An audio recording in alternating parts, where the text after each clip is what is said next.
Good morrow, fellow travelers. Welcome to the Fantasy Folk, where we discuss all things in the fantasy genre, from books and games to television and film.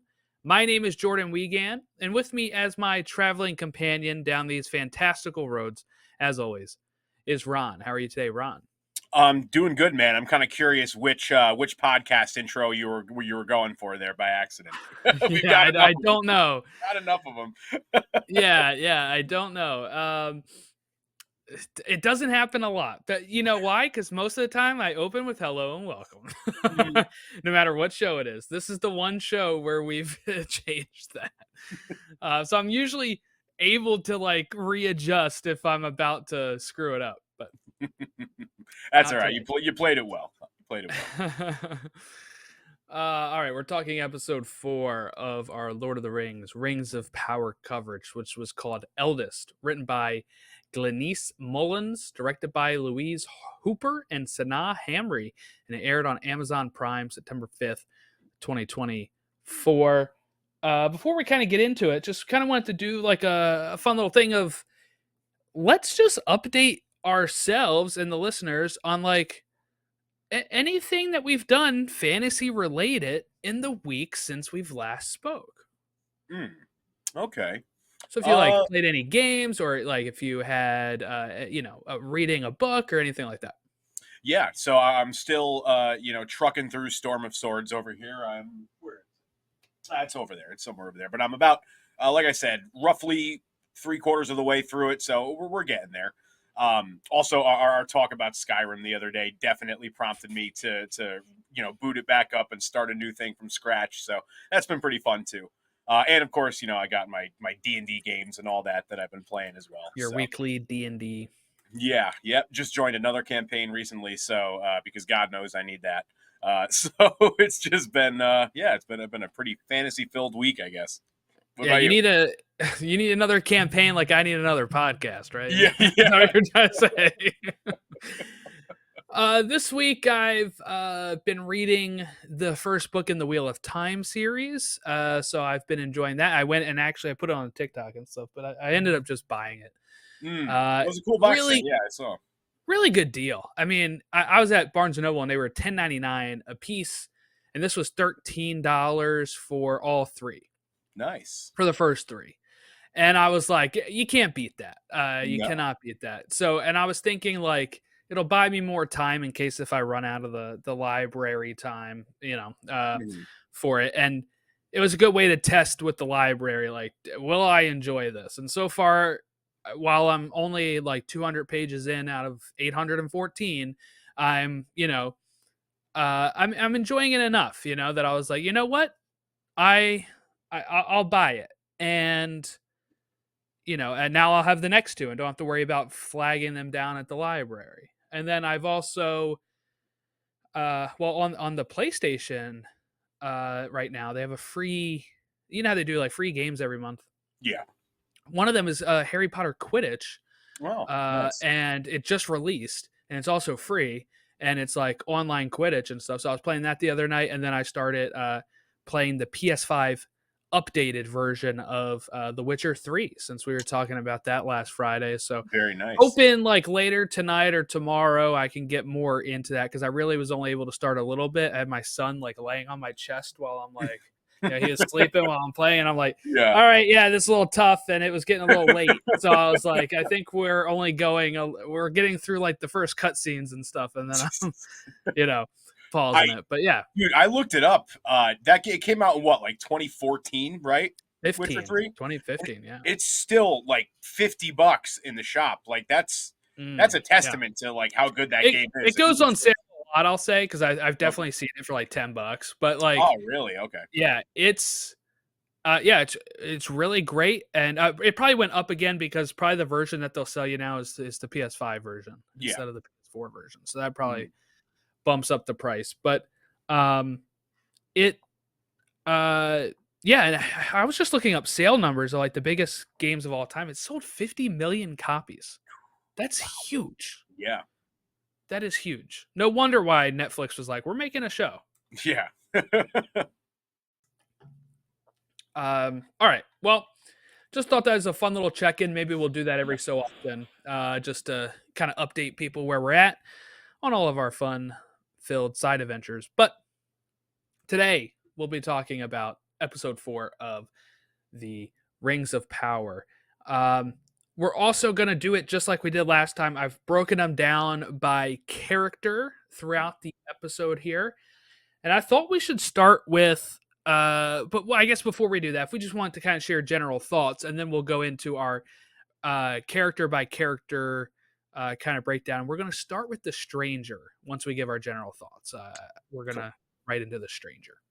Cool.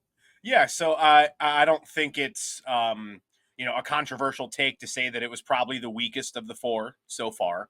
I still think there was some really cool, really fun stuff in there to enjoy, but in terms of pushing the story forward, the first 3 felt much more consequential. But with that said, like I mentioned, there was a lot of fun stuff in there, especially, I'm not a big Tolkien source material guy on the written sense, but, for those who are, there was a lot of cool stuff in there, although the reactions have been a little mixed from what I've seen about those, certain inclusions. Oh, really?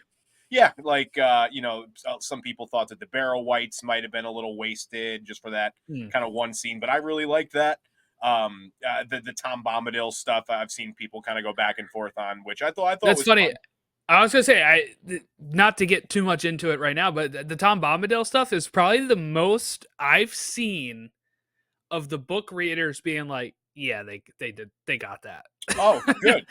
Yeah, like on even some of the most harshest people I've seen, they're like, yeah, Bombadil, yeah, they got Bombadil right, which is good. Good. Yeah, that is good to hear, because like I said, I've seen some negative, but it's been like pretty split from what I've seen, so it's encouraging to hear that your algorithm is a little more positive than mine, I guess. Yeah.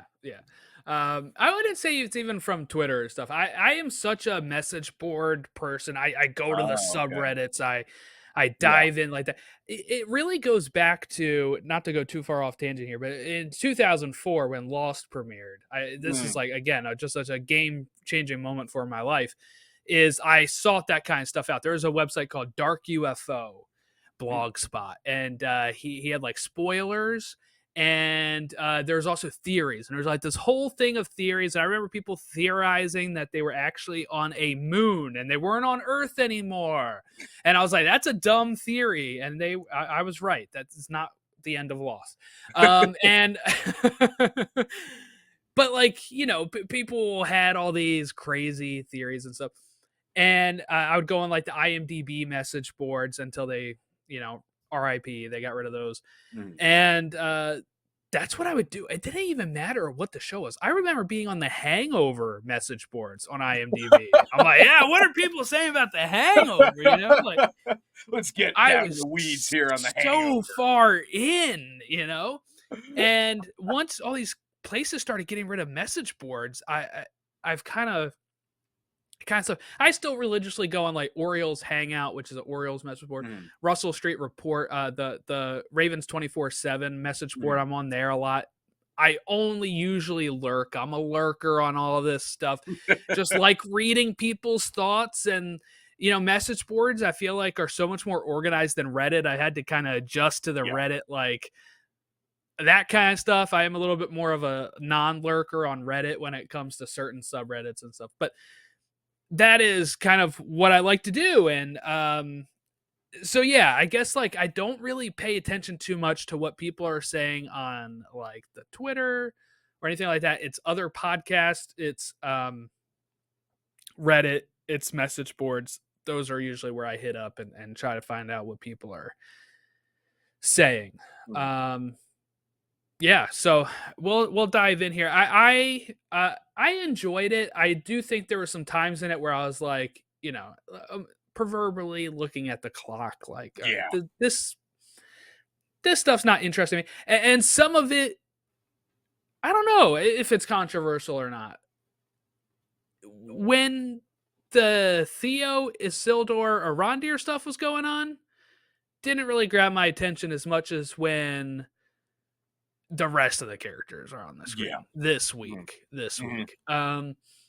I know people would probably say the Nori Poppy stuff, but like I enjoyed that as well. It's for me though, I wanted to keep getting back to the stranger during this episode. I was like, take me back to stranger, get me to Tom, and let's dive in because we start off with I think it opened with him too. You know, Mhm.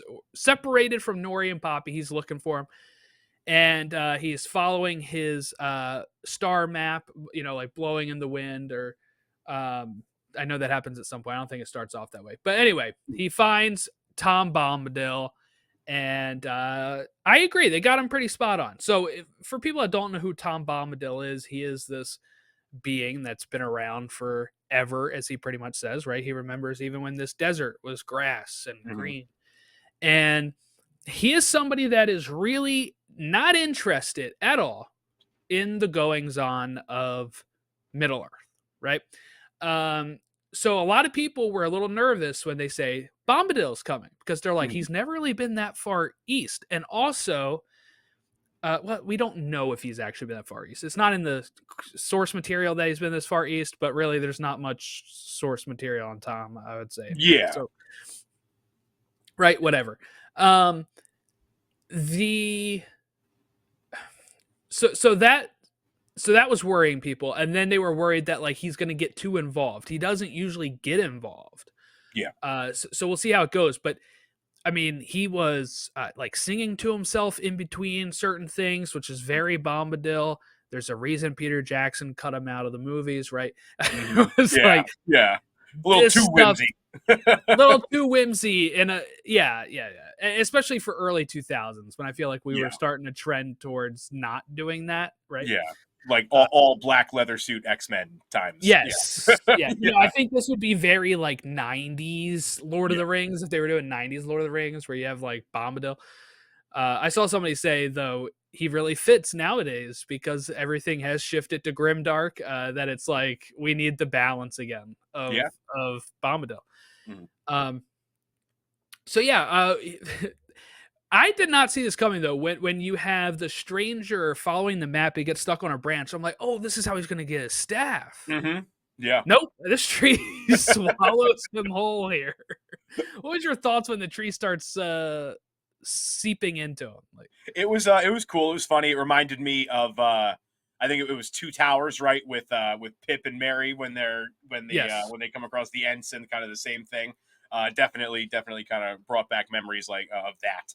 But it was cool. I still don't think that it's out of the question that he ends up getting his staff from the tree. I just think it yeah. was, he just kind of rocked up and like tried to take it at first. I think just yeah. I'm gonna guess there's probably some kind of more like spiritual, like having to connect Well, and doesn't Bombadil say like, "Why didn't you ask?" yeah, yes, Right. yeah, So but I mean, yeah. like, yeah, maybe he still can. Right. Hmm. Yeah, it kind of seems, and he makes the mention of like how the star map was actually leading him towards Bombadil. So one way or another, Yes. you would Yes. assume he's probably walking out of here with his trademark Gandalf staff. Oh, said it. I don't know if we can call him it yet, but yeah. Oh yeah, I do want to mention this before we get to the Nori and Poppy stuff, just because it fits more with this, I think. But there is a moment when Nori and Poppy are talking about how they are traveling with a giant, Mhm. and they're like an elf, and they're like, no, not an elf. She says a grand elf. That sounds so close to Gandalf. I'm sorry. Grand elf, I think yeah, it was like maybe that's how he gets his name or something. Like I don't know, right? Like it sounded so close. I was like, no, yeah, that's yeah, I don't know.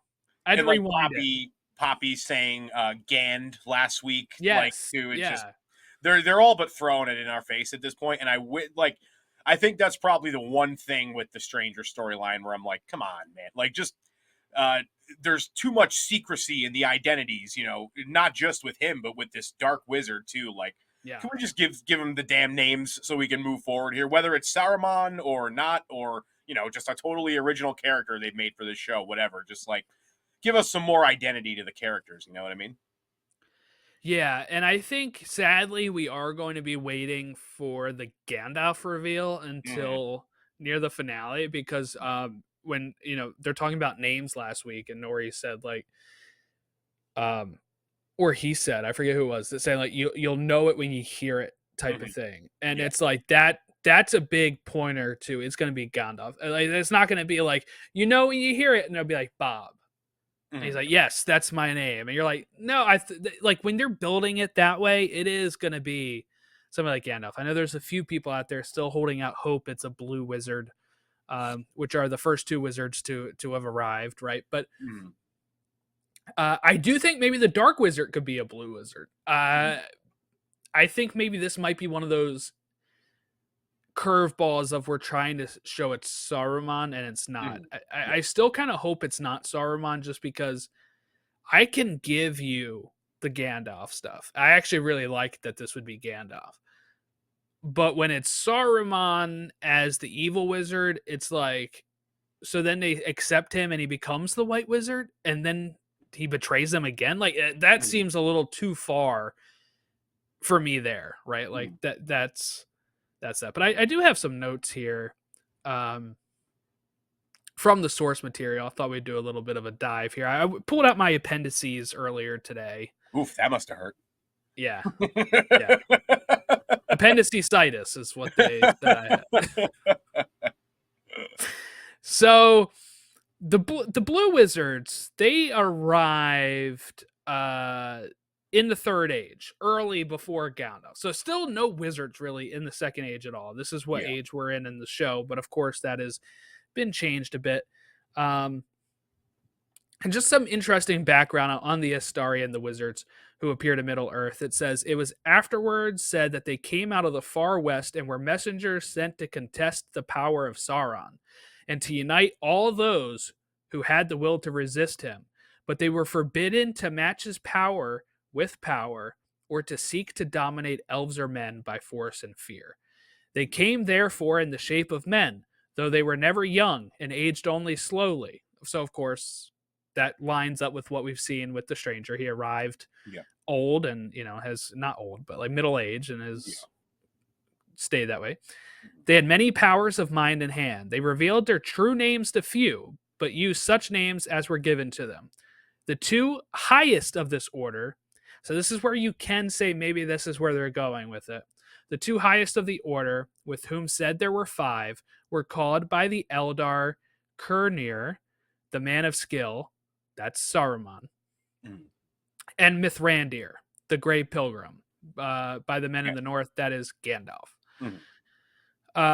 So Kurnir journeyed often into the east. That's where we're at. We're in the east of Middle Earth right now. So that still lines up with Saruman. So if we're looking at the chances of this being Saruman, it is looking pretty good, if that's your theory. And then he finally says, but dwelt at last in Isengard. Mithrandir was closest in friendship with the Eldar and wandered mostly in the west and never made for himself any lasting abode. So we'll stop there. I have some more stuff later on, but that's that. So does that look? I want to clear some things up too. Some people will be like, "Hey, in the Silmarillion it says this, and in the Unfinished Tales it says this." They do not have the rights to any of that stuff. The way that the Tolkien estate has worked, for whatever reason, is very particular about what gets adapted. They have the rights to the Lord of the Rings and the appendices. That's it. So if they say a name that's in the Silmarillion and not in those, they actually had to go and get approval by the estate. And that's happened a handful of times in the first 2 seasons of the show so far. So even right there, it doesn't really mention blue wizards. It mentions about some of the wizards. The names of the blue wizards are not given in the appendices, so that might be something that they would have to ask approval for. But if we're looking at Gandalf has arrived, and we're looking at a dark wizard that looks a lot like Saruman, who's in the east, where we know Saruman, according to the appendices, are, and that these two are like the strongest of the two, I'm starting to think this is going to be Saruman. Yeah, I think so too. And I think it's maybe they could, because they've already shown very well, and I've said this a few times, obviously, but that like the source material, it's going to be very kind of a fast and loose thing here with how they kind of handle it.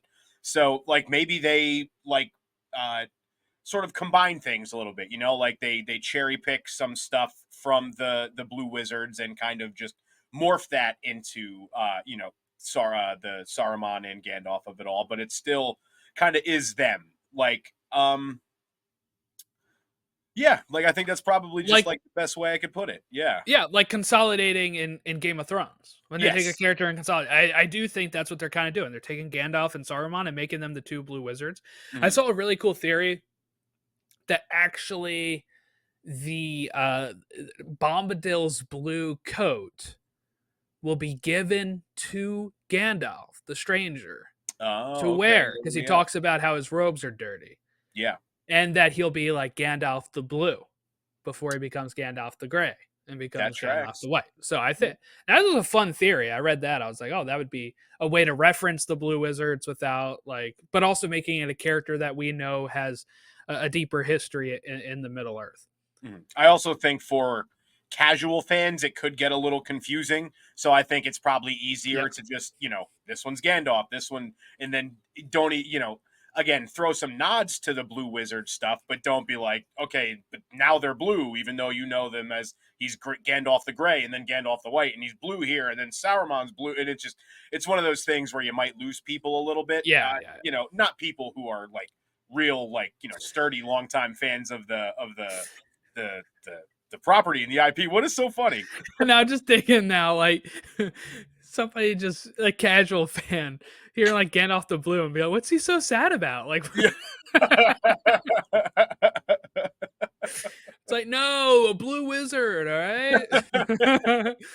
He's just slowly losing color. He starts Yeah. blue, then he goes gray, then he's white. He's gonna be Yes. Gandalf the Yes. Clear next time we see him. Yeah.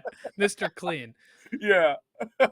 Um Yeah, so maybe I'm talking myself in a little bit with it being Saruman. Just from reading that today. I was like, let me go back and read this stuff and Yeah. We know that yeah. stuff's gonna have to be condensed. There's gonna be things that take place over long periods of time that are going to be, Oh yeah, not I have that some way. years. I have some years I'm going to talk about with how much time we've covered already. Yeah. That'll be interesting.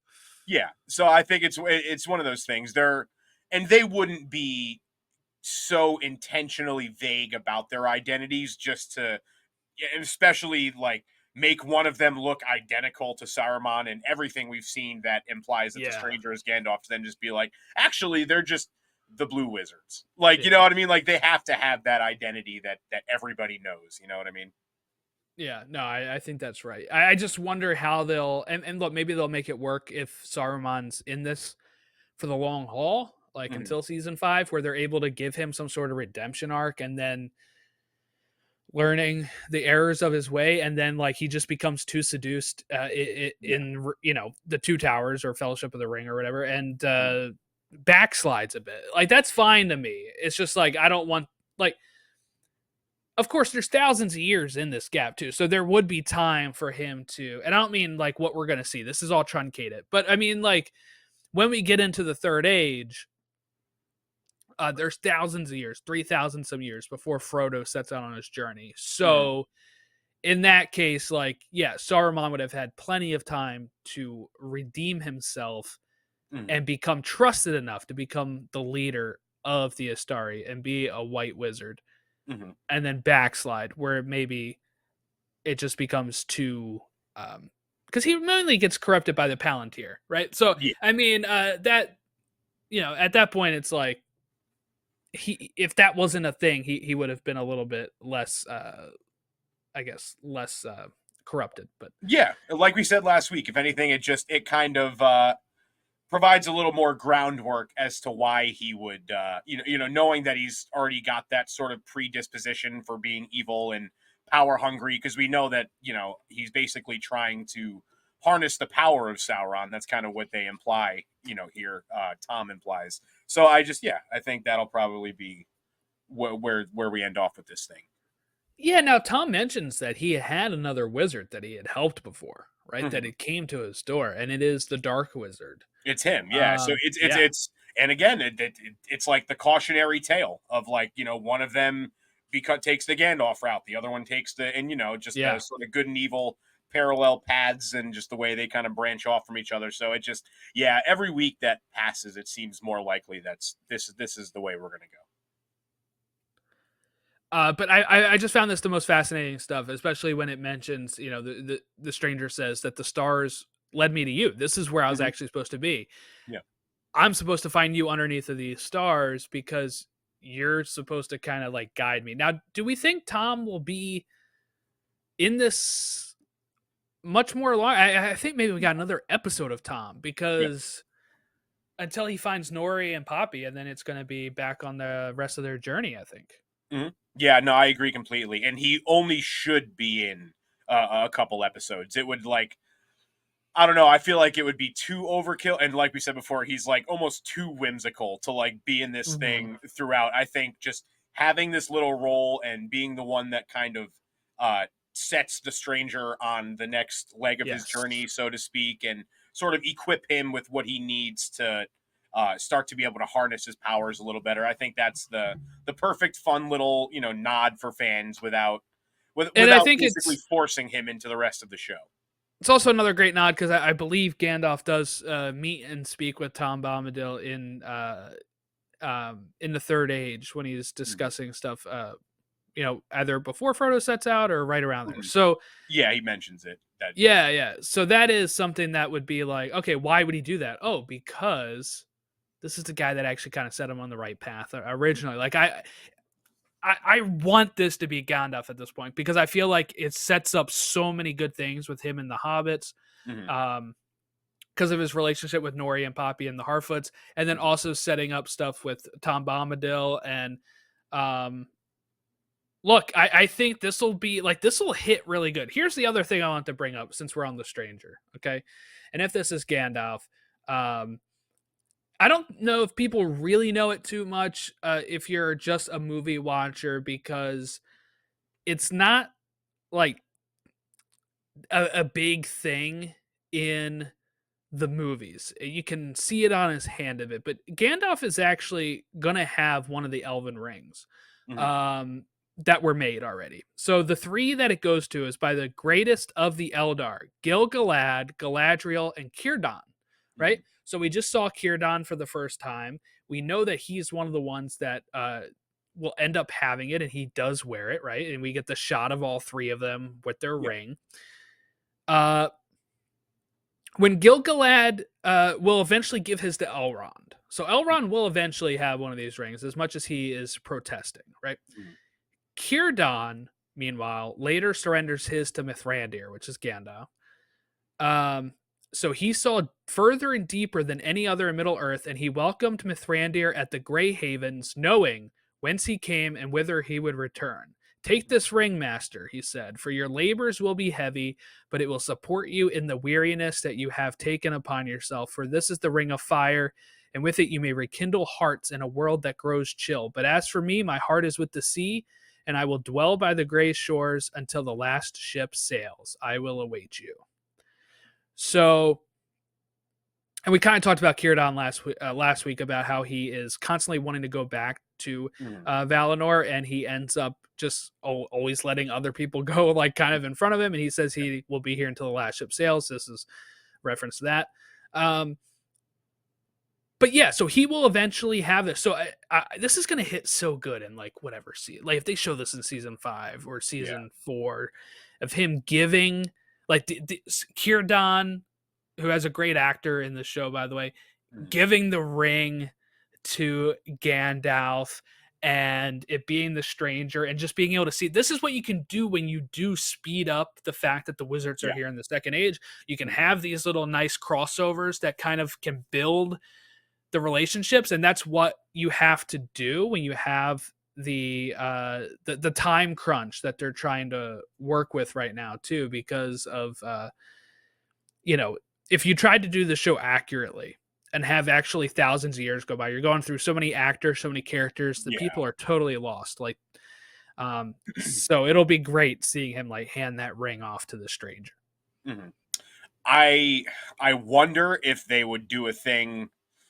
I would say probably not, because they just introduced him. But if they would do something where they switch it and like maybe Kieran dies, and that's how Gandalf ends up getting it. But I think it's probably a more, I guess, a more like powerful moment if he willingly gives it up. I'm like, with how much they're leaning into the rings corrupt sort of thing of this so far. I wonder if they would, allow him to just be like, you know what, I'm going to give it up for free. You know what I mean? Yeah, well, the thing is, like, the Elven rings don't usually end up corrupted that much. Mm. The issue becomes that the One Ring can still have the influence over him, I guess. But like Mhm. right now, the rings are safe. As Okay. much as Elrond is scared, Mm. and it makes sense why he is scared, right? Because he's like, dude. I heard somebody mention this on a podcast, and it's a pretty good comparison of if somebody gave you a recipe and you made it, could you, while you yourself made it, can you be for sure that it's not poisoned? Right? No, because you followed their recipe. Yeah. Right? Yeah. So that's Elrond's position of, whoa, Sauron's the one that showed you how to do this. Hmm. So there could be something in here that's doing it. But um So just yeah. wait, do we know this for certain for this show though? Because like I had and Uh I guess as will kind of transition over to Galadriel and Elrond here, yeah. because there is that part where Galadriel has like the vision of Sauron, like he's got the blade to Elrond's neck and all that. I think they're in the center of Eregion, and I just like in my head, part of me is like, I feel like Sauron is like intentionally putting these visions in like Galadriel's Mhm. head, and Gil-galad said he saw some stuff too, like basically forcing them like to operate under fear, and to make their decisions based on like all these terrible things. Like it just, I don't know, it feels, it could be nothing, but I think it would be a cool like little wrinkle if it was like Sauron's got, he is pulling these strings more than anybody even knew. He's even putting these Yeah. visions in the elves' heads, and like playing 4D chess while they're sitting here thinking they've got all the answers with these rings and stuff. I just think they thought that'd be pretty cool. You're right in the sense of we don't know for certain with the show, right? Like I'm partly basing mine off of the fact that like Sauron actually had nothing to do with the creation of the Elven rings Mhm. in the book. Yeah. Um And they try to make that clear by Galadriel saying in the premiere, these have been untouched by Sauron. So they're trying to True. have their cake and That's eat it true. too, That's I true. think. But you're right. I mean, they've been playing fast and loose as it is. So they could make this a thing. I think that line may have been enough for like book readers to know, all right, Sauron didn't actually touch these. We're good. And Mm. it doesn't really break the lore from what we know. Mm. Um, but I think that what they're trying to do is a lot of the tension from last year or last season was the Sauron Yeah. reveal and doing that. They can't really do it again, so I think they're kind of basing this, are the rings good or are the rings bad, is Yeah. kind of what the tension is supposed to be coming from. Mhm. And that works for people that haven't read, and it, what I'm saying, and it could work even for people that have read in case they do change it, right? So Mhm. I think that's kind of where they're coming from. It. I wouldn't be shocked if then we do learn, and Elrond does have to, because Elrond will take the ring at some point, right? He Yeah. will get it from Gil-galad. So I do think at some point, um, we will learn that the rings are fine, and Elrond wears this, for a while. So I Yeah. do think something has to be that turn for him to be accepting of it. True. And I think that at some point we'll learn that these three are Mhm. fine. And I think that could be also twisted to be Sauron's plan as well. Let these three be unaffected right now, so that way they do trust them, and then I will Mhm. still create one that will, rule them all. Right? Yeah. Like I still think that can work for him. True. Yeah, he ultimately he does have to, quote unquote, sort of buy their trust. You know what I mean? To make them as unsuspicious about these rings as possible. So yeah, that's a good point. So that probably more likely than not, these rings are actually not influenced by him. But yeah, let's get into Galadriel Elrond stuff here. So my notes mostly focus on, we got the Barrow Wights Mm. in this, and Elrond has to come up with the big brain move that, right, they die from like the weapons that they were buried with or whatever, so you had to Yeah. open up the stuff and affect them that way. And then also we find out that the orcs are heading to Eregion. Mhm. And I want to give people a little bit of a recap in case if they forgot from the first three. Halbrand had told Adar that Galadriel actually teamed up with Sauron. Mhm. So Adar is, I guess, marching to Eregion thinking that he's going to be taking on Sauron and the Well, elves. just yeah. Right? So I think we'll get that cleared up next week when we have Galadriel and Adar probably have another conversation and figure out what is going on. Especially if he says he spoke with the king of the Southlands, and Galadriel was able to say, no, that was Sauron. Yeah. Will he believe her? I don't know. But yeah, so those are like the two big events that happen in this set. They also do find the messengers that were killed as well. Yes. And I gotta say, it was very smart for Sauron to sort of like plant it basically and make it look like there was just, oh, they just came across the Barrow Wights, and that's like how they got, like, no clue that he was actually the one that killed them all. So I thought that was very creative. The whole Barrow Wight scene, I loved it. It felt like a mini D&D. I knew that'd be right up your alley. Oh yeah, yeah. Like literally, it felt like a mini like D&D encounter. I just loved it, and the creativity of having to get the sword. I think we probably could have like there could have been a little more to it than just Elrond. Oh, he knows like this is exactly how to kill them. Like I feel like if it was more of a like trial and error kind of thing, it might have been a little better and like fleshed out a little more. But either way, still thought the scene was super fun.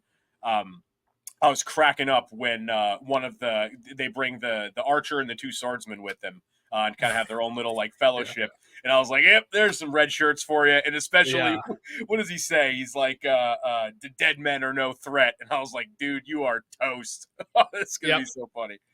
But yeah, no, I really liked, this was definitely my favorite of all the groupings in this episode. This little kind of unit was my favorite one for sure. Yeah, they were this is a scene we saw in the trailers a lot, or like the Avengers shot, right? Of them, like the camera following this circle of them, like when they're like, get ready, and they're all like unsheathing their swords and their bows, and cool scene. I think there was some I guess oddness with this scene where it just seemed a little slow at times. Some of the action scenes seemed a little little slow in the sense of like the choreography, not like you know what I'm saying, where it's like, okay, like usually it'd be a little faster in a certain regard. But I'll tell you one that I really did like though was was when Galadriel's fighting the orcs at the end. Like that's the Galadriel I've been waiting to see this season. Like firing the arrow at the thing in the air and all the hot oil, the flaming oil. Just oh man. She does a thing where she like almost completely lays on the horse. Yes, like, I love that. So sick. Good. So sick. And like, oh dude, yeah. No, this is like last week when I was like, I'm kind of having like a tough time getting my arms around Galadriel this season. But this was like the first episode that like she felt much more true to her season 1 character, I felt. Yeah, well, Elrond had a very damning thing to say about her, right? All the rest of the elves are like, oh, she gave herself up for us. Yeah. And he says, no, she gave herself up for the ring, to protect the ring, because she gives it to Elrond, right? To get it out of the grip of the orcs and stuff. But do you think he's being too harsh here? Like, I felt like maybe he was. Like, I felt like maybe she did.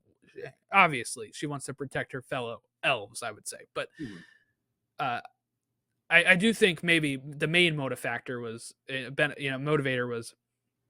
get the ring out of here. It's almost like killing a bird with two stones, right? Two birds with one stone. Sorry. Killing a bird with two stones, not that hard, okay? But two birds with one stone, in the sense of sending Elrond out with the ring, but also taking a few out with her and letting them escape. I don't know. I thought maybe it's a little too harsh here. Yeah, it was, but I feel like that's just kind of Elrond, like where he's at right now. Yeah. Well, and just him kind of as a guy, like look at him in the trilogy, in the movies. Like he's very kind of hard ass vibes at times. You know what I mean? A little rigid, rough around the edges. So I think that's just kind of a personality trait for him. And if anything, or I can't even say maybe, we are seeing like why he is kind of that way in the movies, and why he's, you know, a little like hesitant to trust, and very just kind of, you know, the way that he is. Yeah. Weird to think about too. Here's some more background. This is Galadriel is going to be his mother-in-law. Okay, Mm, like yeah. so. Imagine this little family friction before you end up marrying her daughter. Um, like, oh, remember when we were totally opposing each other and we were arguing? 400 Yeah, years ago. awkward. Yeah, it's a little awkward. Um, but yeah, something that isn't really brought up in the the movies, right? Mhm. Is that relationship? I feel like a lot of times the movies kind of made us think that the the Rivendell elves were like totally separate. Yeah. 'Cause he's got the long black hair and she's got the Mhm. long blonde hair, and it just seemed like everybody had the blonde hair from the wood elves, right? And then, Mhm. but um, no, yeah, they're pretty well ingrained with each other. So with, you know, obviously we saw that Adar, you know, takes Galadriel at the Yeah, end.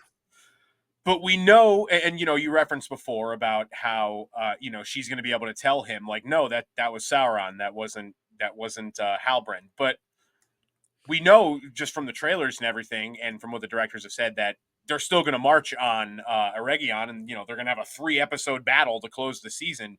So I'm just curious why he would still be like it, just mm. just trying to get to Sauron, or if, you know, he's like, well, fuck it, we're here anyway, we may as well. Like I don't know. It's a I'm good trying. question. I wasn't really thinking of that. Yeah, like Um, what would why would he still march on them?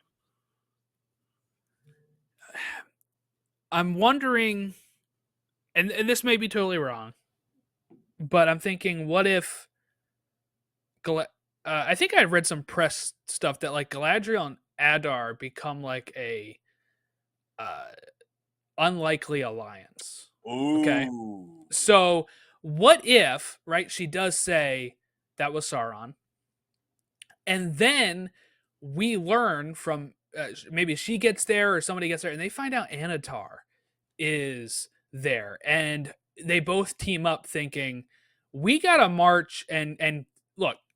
That's Sauron. That's Yeah. Halbrand. That's Sauron. That's Anatar. Whatever you want to call him. He's in there corrupting our people. Will you look? We both want to take him out, type of thing. Mhm. I wonder if it could be something like that. Well, because you get a really interesting kind of dynamic there then, because you have Galadriel teaming up with Adar and the orcs to fight Elrond and the elves to try to get to Sauron. It's like, whoa, that's kind of interesting there. I almost kind of hope they go there. I mean, I feel like it might piss people off, but I think that would Well, be what a if? really interesting thing. Yeah, I guess. Like, what if like maybe even like Elrond and the crew, because they're going back to Linden, then coming back. Mhm. What if when they get back, it is an actual fight with the orc? Like maybe they turn on each other after they get Anatar, or you know what I'm saying? Or Mhm. maybe then, like you said last week, that he's kind of maybe did enough to kind of get people to kind of flip on Adar, the Mhm. orcs, and he's able to kind of get them to be siding with him, and then the orcs are almost becoming the guard of Eregion. Whoa. And and then the elves have to kind of retake their land. That would be really cool, because they've very much, like, from what we everything we've seen of it, they very much frame it in a way where they want you to think it's the orcs invading Eregion, but if it's actually the elves basically trying to, you know, get their smithing city back, I think that would be an interesting kind of flip on its head sort of thing to do. Yeah, because what we're probably going to get by the end of this season, here's some of the appendices stuff again as we go back to the well. As I'm gonna, look at this again. They don't strictly follow this, so Yeah. it's not full spoilers, I guess. But if you are worried about being spoiled, turn it off, I guess. We'll catch you next time. But the 3 rings are completed in Eregion. Boom, we've hit that, right? Sauron forges the 1 ring. He hasn't done that yet, to our knowledge. War of the Elves and Sauron begins, and the 3 rings are hidden. So this is probably what we're the seeing, last right? 3 episodes, yeah. Sauron forces invade this area, which is Eredor, which is the region that Eregion is in. Gil-galad sends Elrond to Eregion. We've seen that, right? So that's something we've seen. A little out of order. 1697, Eregion laid waste. Death of Celebrimbor. The gates of Moria are shut. Elrond retreats with the remnant of the Noldor and founds the refuge of Imladris. Right. So this is stuff that I think we're probably getting to by the end of the season. It's going to be in different orders, but we're going to get like the death of Celebrimbor. We're going to get him maybe closing the gates of Moria, and why that gate's password is going to be friend. Yeah. Right. The Elven word for friend is because it says in the appendices at this time, there's never been a better friendship between the elves and the dwarfs than this. And part of that will be them giving the rings. And we're seeing that that's going to be a thing that we're probably going to see more next week because they weren't in the episode this week. So that's where I kind of think we're going. And then that maybe we see the downfall of Eregion and the death of Celebrimbor, which was hinted at in Galadriel's vision, right? In the premiere. And we're probably going to see that by the finale of this season. Yeah, that all pretty much tracks. I don't really know what more to add. Yeah, that sounds pretty on par so far. Again, we know they're condensing a lot and doing all that, but just as far as hitting the beats, it seems like that's probably where we're headed. Yeah, so like this is what I mean by the years here, because Sauron begins to stir again in Middle Earth was 500 in the year in the Second Age. So you could say that would be the Halbrand stuff, right? Halbrand's a created character for the show. Yeah. So that's like what, like 1,000 years, like in between, basically, right? You said it was like 1697 is when Eregion's laid waste, right? 1600 is when Sauron forges the ring. That's 100 years, right? He hasn't done the one ring. Yeah. The forging of the rings of power was in the year 1500. So we've already gone like 100 some years. So wait, am I hearing you wrong, or did he forges the one ring first in the books, or did I just it's the 3 rings are completed in Eregion. In 1590, they begin forging the rings of power in 1500. So they start the rings of power, then the 3 rings are completed. Everybody probably has the rest of their rings at this point. The rest of the rings are done, I think. Then the 1 ring is created after that in Mount Doom, right? But he hasn't done that yet. So obviously that's going to probably be, I would say, honestly, that's probably a season 3 thing. That could be a season 2 cliffhanger. I think it's the last scene of the season. Yeah. Oh, that'd be cool. Just like it was when he was staring at Mount Doom, like at the end of the season. Yeah, that would be 100%. A cool kind of like mirror to it. Yeah, you can almost book that. I would almost guarantee that at this point, because we know, all the humans and the dwarves are going to get theirs probably in next episode, assuming. Maybe they could do it in 6, 7, or 8 as well, but I think a lot of that is going to be focusing on the battle. But I don't know how you're going to dedicate 3 straight hours to just that one battle. So there will be, and we got the Balrog stuff that's coming. It's going to be cut in. I think that battle's going to be cut in throughout the 3 episodes. Yeah. Now that we're kind of working it out and talking it out, I think so too. Yeah. All right. So anything else about Galadriel and Elrond before we go Nori Poppy real quick? No. I think we pretty much got everything.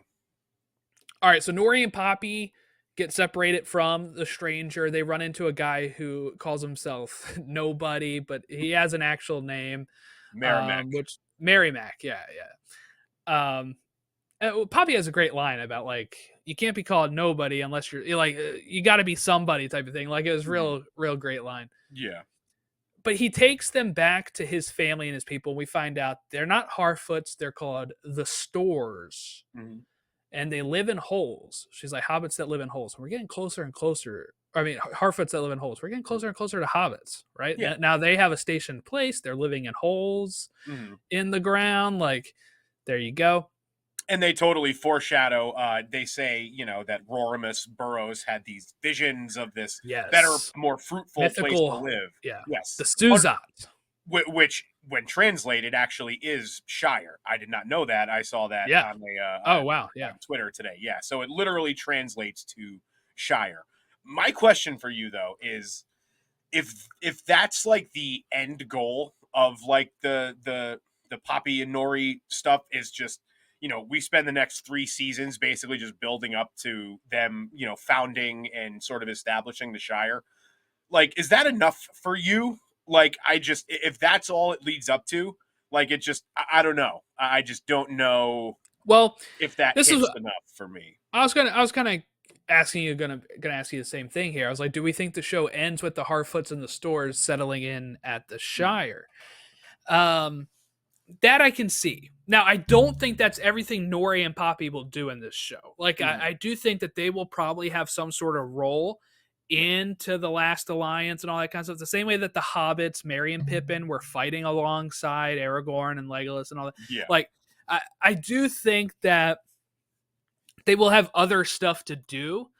Like, I don't think they'll get separated from the stranger and then just end up going and finding the Suzat. I think that'll be something that maybe is another motivation for Nori as we go, but I don't think it's going to be like the primary objective for her.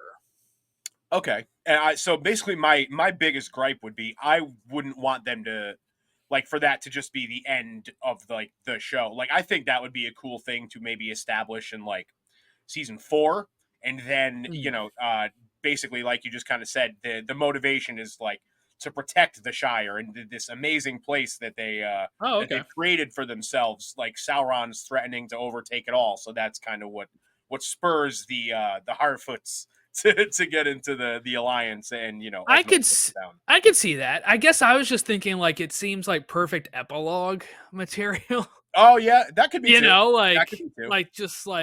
we finally found our resting place. And we find out this is where the branch of people that Sadik comes from. Yes. Before he that he was part of that branch of people that had left. R.I.P. And never. Nori looks very sad, and she's like, "No, we just kept wandering, right?" And it's just kind of this sad story of the Harfoots. I really liked this, actually. I really liked that they're kind of adding something a bit and making the Shire like a mythical homeland that they're looking for, because I think it gives them more to do than what, I mean, I remember when they were announced that they were doing halflings, people were like, they're not even really around at this time, or like, why are we seeing Harfoots and stuff like that? But I think if the goal is to kind of set up everybody's, I think I really hope we get all 5 seasons, because I do think season 5, like the epilogue, will hit like really nice, because it's going to be like you're going to see Elrond in Rivendell, you're going to see Galadriel doing her thing, you're going to see Gandalf, whatever, the Shire, you're going to see like all these, you're going to see all these people like in the spots where they have to be. Isildur, not throwing the ring in the fire. Why shouldn't I keep it? Right? Like, that's the kind of stuff that I think will work really well in the final season. So I'm really hoping that's kind of where they go with it. Yeah. Fingers crossed, man. This season so far it seems to be more well received critically than the first one was, and we've got what is shaping up to be a pretty intense last few episodes. Very much like pacing wise feels like the first one, in the sense of like, the first 4 were a lot of setup, a lot of cool story stuff, but then they hit once the mountain or the volcano erupts, it's just basically full-fledged, hot and heavy from there. So it seems like they're kind of going on a similar trajectory this year with the sacking of Eregion kind of being the culmination. Yeah. Well, let's wrap it up with Isildur and Arondir and Theo, right? Yeah. So they're looking for Theo. They end up getting in quicksand. Isildur just kind of walks right into it. Vintage Isildur. And then he's like, "No, good. Guys, I'm good." And he continues to fight against it and just keeps sinking even more. So Arondir has to go help him, and then he ends up getting sucked in. And look, they don't trust Estrid right now. They find the mark, right? Yeah. I thought maybe that'd be played out a little bit more. They find it in this episode. He has her handcuffed, and she comes back. It looks like she's leaving, right? But she comes back with the big stick and ends up saving them.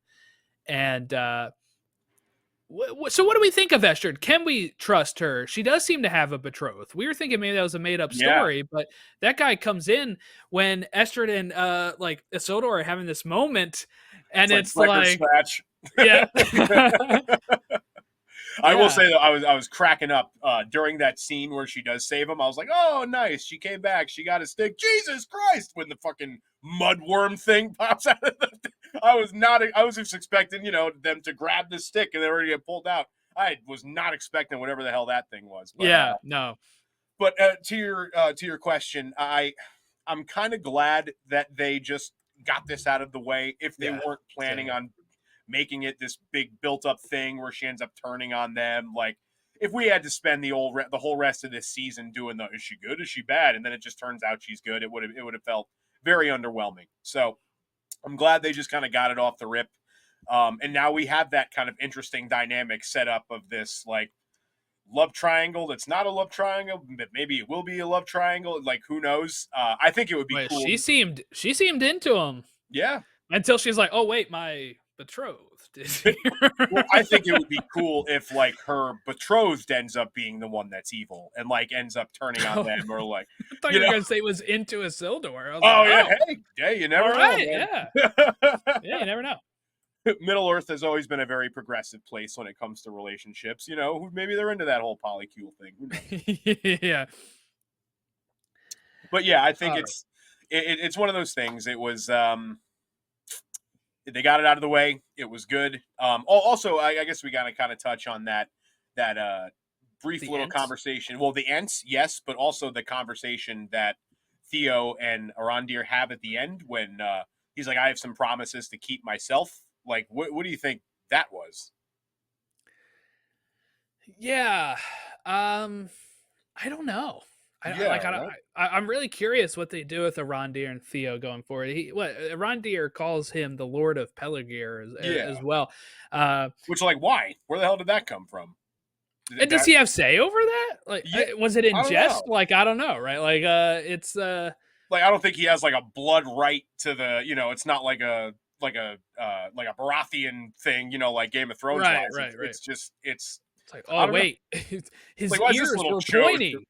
Yeah, right. Yeah, it's like I don't know why is this little chode the lord of this really nice place. I don't know. Yeah, as you guys know, I'm not a big Theo fan, so. Theo. Theo! All right. Oh God, yeah. But yeah, and it was really cool to see the Ents and have that nice little conversation with them and Arondir, and he says, he'll protect the forest. At first, I was like, oh wait, no, they are very much not going to, but it's not the same forest as we saw in Two Towers that was decimated. Could you imagine though, like one of the first things these people ask you, they're trees. Yeah. And they're like, "Have you ever cut wood before?" And he's like, "Yeah, unfortunately I have." It's like, no, I haven't. All right? Yeah. I've never cut one down. All right? I've never even stepped on a twig, I promise. No. Yeah. No, yeah. My guy's deception score is not very high, for sure. Yeah. Rolled a natural one. Yeah. All right. Yeah, I guess that's everything. Anything else that stood out to you before we? Not really. Wrap it up. I guess. So the only thing I'm kind of curious about now is taking it back to the whole Dark Wizard thing. We saw this Brank character, the one with like the brass, like kind of skull mask. And at first, Mask of the Harpy type thing, right? yeah, Like, yeah.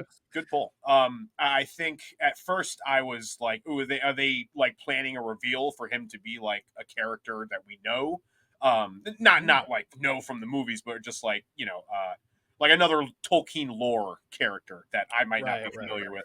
But he drops that line about like, "Do you know why we have to wear these masks?" And we don't get a follow up on that, but I'm very, very curious to see where that goes in the last few episodes. If it's like, I don't know, almost like maybe they're shamed and like have to wear the masks to hide it. Like, I don't know. I'm just kind of pulling something out of my rear end there, but it was a line that stuck out to me, and I'm like, oh, that could be interesting. But that's from this episode. That's really kind of it. Like we said, it wasn't didn't really push the story forward too much. I'd say the only real moments that did was the Tom Bombadil stuff with the stranger and the ending of Galadriel being captured and sending Elrond away with the ring. But besides from that, it was a largely inconsequential episode that was just, kind of fun, I guess.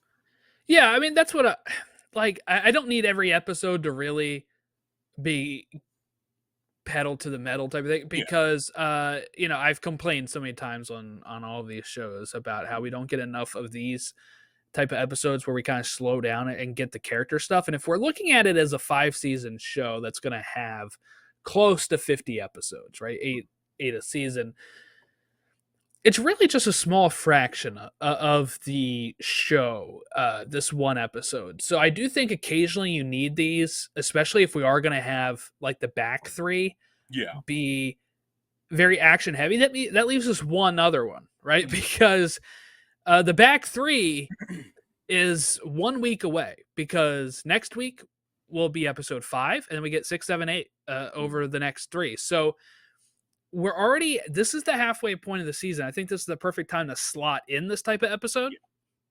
Yep. It feels odd because while we're halfway through, this is the second week. So you kind of come off the high of the first 3, and then you get this episode, and then you're like, all right. But I think this is a good breathing spot, as we're probably going to, I mean, hell, the battle could start next week, really. I mean, we don't know. And then like it could be spread out amongst those 3 episodes. I have a fun game for you before we head out, actually. Okay. I have stats on where we've spent the most time this season. Okay. So I'm gonna give you the number 1 time, okay? And I want you to tell me what city we had spent it in. Okay? Oh God! Good luck with that, dude. Good luck. Don't even know if I can remember. 53 minutes and 5 seconds. 53. Linden? Yeah. Hey. Yeah, Linden's been the most. And then we had Rune with 47. Yeah. Pelargir with 44. That seems shocking to me. Yeah, actually. Wow. Really? Holy crap. Yeah. I guess we did spend a lot of the last 2 catching back up, with Isildur and Arondir. Yeah. Eregion with 24. Mm-hmm. The Sauron prologue was 18 minutes. Mm-hmm. Numenor has only had 15 minutes. And I heard some reports saying that actually they cut some of the Numenor stuff because people felt like it was too much Numenor. Now I feel like we're ending up with like too little Numenor. 15 minutes and 4 episodes. Doom, I'm not mad about it. As well. Oh wow, that's another one that'll change over the last 4. We'll see a lot more Khazad-dûm, but like Mordor 13. Sorry, that's it. Oh, okay. So like looking at the sort of aerial view of this, I'm not so mad about Numenor kind of getting the shaft a little bit this season, just because like they're not really a part of anything right now. Like they're all not many characters. Yeah, not many characters there. We need Pharazôn to get the power, and we need Elendil to probably head to Middle Earth. That's probably it. And that's basically it, because we know we're not getting the destruction until way later seasons, and they're not going to be involved, at least to my knowledge, with this sacking of Eregion. So they're just there's not really a point to spend a bunch of time there when you can allocate that time into better building and hyping up this crescendo that they're planning for this season. So I'm not too mad about it. I mean, I also said last week that it is my least favorite of the Yeah. groupings, so that definitely plays into it too. It's just because it hasn't like really gripped me as much. I'm like, whatever, just kind of let them chill out there and do their thing.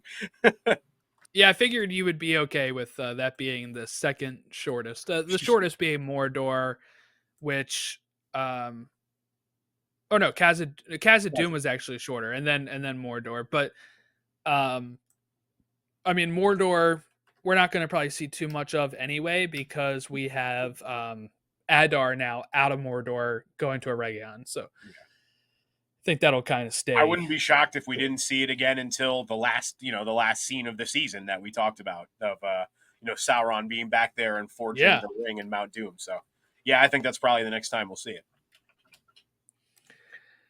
Alrighty, well that'll wrap us up here. Hey, we went a long time, longer than we had thought on this episode, right? And I felt like we had a great discussion, diving into source material, speculating. So it's been good. It's been fun so far, talking Rings of Power. Looking forward to next week when we get to talk episode 5. But if you want to give us a follow at fantasyfolkpod on all of our social media, and fantasyfolkpod@gmail.com if you want to send long form content. We have comments on Spotify. We have comments on YouTube. You can like and subscribe to us on YouTube. And you can also rate and review us on Apple Podcasts and Spotify. All right. Have a great rest of your week. We know this week was 3 episodes of our show. We had our intro. We had Rings of Powers 1 through 3. And this one all recorded within a span of a week. We get a little break now. And we get to come back at you next week when we talk episode 5 of season 2.